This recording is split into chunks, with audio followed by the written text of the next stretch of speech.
Vamos falar de pós-verdade, né? Pós-verdade é aquele conceito de comunicação, da comunicação contemporânea, que exprime a ideia de que na transmissão de uma mensagem, a realidade dos fatos ela importa menos do que o seu apelo emocional. Portanto, segundo a pós-verdade, a opinião pública ela vai se moldar mais pela emoção do que pela razão. Sentimentos e sensações importam mais do que números e dados. Portanto, aqui nós estamos diante de um terreno fértil para a construção de narrativas falaciosas, especialmente por repetição e especialmente usando como instrumento de disseminação, de reverberação social, o comportamento de manada e a sua tendência natural à histeria e ao pânico. Tudo isso é potencializado pelas redes sociais, como a gente viu no caso de uma foto equivocada, uma foto aí completamente intempestiva do presidente sendo reverberada, inclusive, por pessoas públicas. A questão amazônica ela é um caso emblemático do uso da pós-verdade na manipulação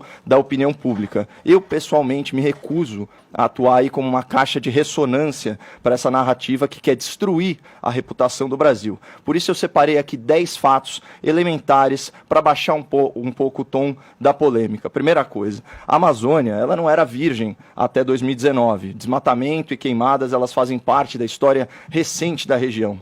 O Brasil preservou e preserva muito mais da sua vegetação nativa do que as outras economias desenvolvidas no mundo. Os dados são claros. Aqui nós temos 2/3 da vegetação nativa preservada, 66%. A União Europeia só 25%, a China 17% e os Estados Unidos 14%. Terceiro ponto, a legislação brasileira, com seu novo Código Florestal, ela tem viés progressista e ambientalista. Foi aprovada num governo de esquerda e teve como arquiteto, como principal arquiteto, um político filiado ao Partido Comunista do Brasil.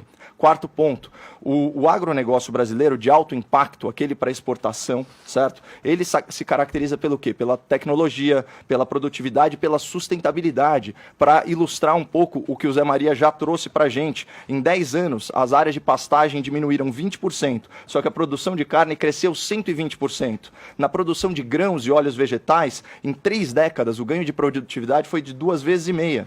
Certo? Quinto ponto, a queimada como método de limpeza de terreno, como bem observou o Zé Maria Trindade, é um comportamento arcaico de pequenos produtores e de fraudadores também, de grileiros, de movimentos ilegais de ocupação de terra.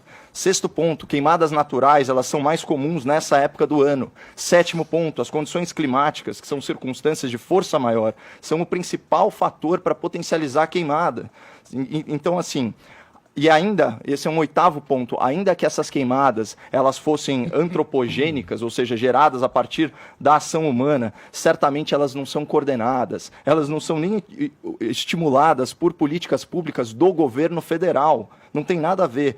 Nono ponto, também é razoavelmente impossível num país deficitário, que não garante segurança das suas fronteiras, que não garante segurança à vida dos seus próprios cidadãos, é impossível monitorar e punir todos aqueles que agridem o meio ambiente, embora esse seja o objetivo, esse seja o ideal. E aí tem um ponto que é engraçado, é uma pauta de ontem, mas quanto às partículas em suspensão, né, viajando por correntes aéreas, 27 milhões de toneladas por ano viajam do deserto do Saara, atravessam o Oceano Atlântico e caem na Amazônia. Inclusive, é um fertilizante. Portanto, a fuligem que cobriu São Paulo, embora ela não fosse amazônica, ela poderia muito bem ser.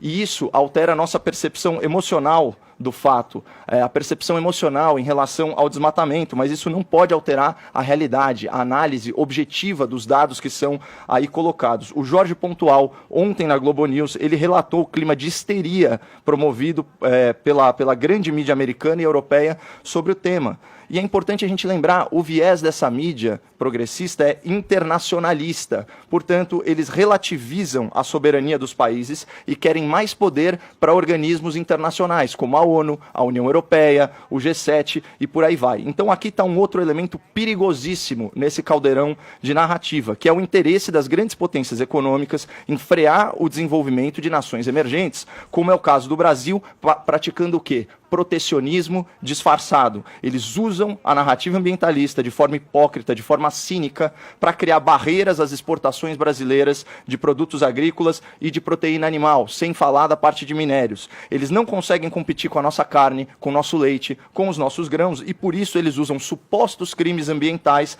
para restringir o nosso comércio internacional. Usam o discurso de preservação ambiental para sequestrar a Amazônia do Brasil e colocá-la sob tutela internacional, para que o Brasil nunca utilize o seu potencial econômico e geopolítico de forma sustentável. Então, é como já preconizou o Enéas Carneiro, o interesse das grandes potências, ele não está nas árvores da Amazônia. Se essa fosse a questão, bastaria que a Europa reflorestasse todo o seu território. O interesse das grandes potências está no subsolo. Ouvintes, pesquisem sobre as suspeitas de crime ambiental praticadas pela Hydro e seus rejeitos de minério em nascentes do Amazonas. A maior acionista da Hydro, vejam só, é o governo da Noruega. E não sejamos ingênuos, nações não têm amigos, nações têm interesses. França, Noruega, Alemanha não são nossos amiguinhos, são nossos pares, às vezes aliados, às vezes competidores. E falando em cinismo europeu, para fechar, eu relembro ao ouvinte uma frase capciosa do presidente Macron no começo do ano, abre aspas,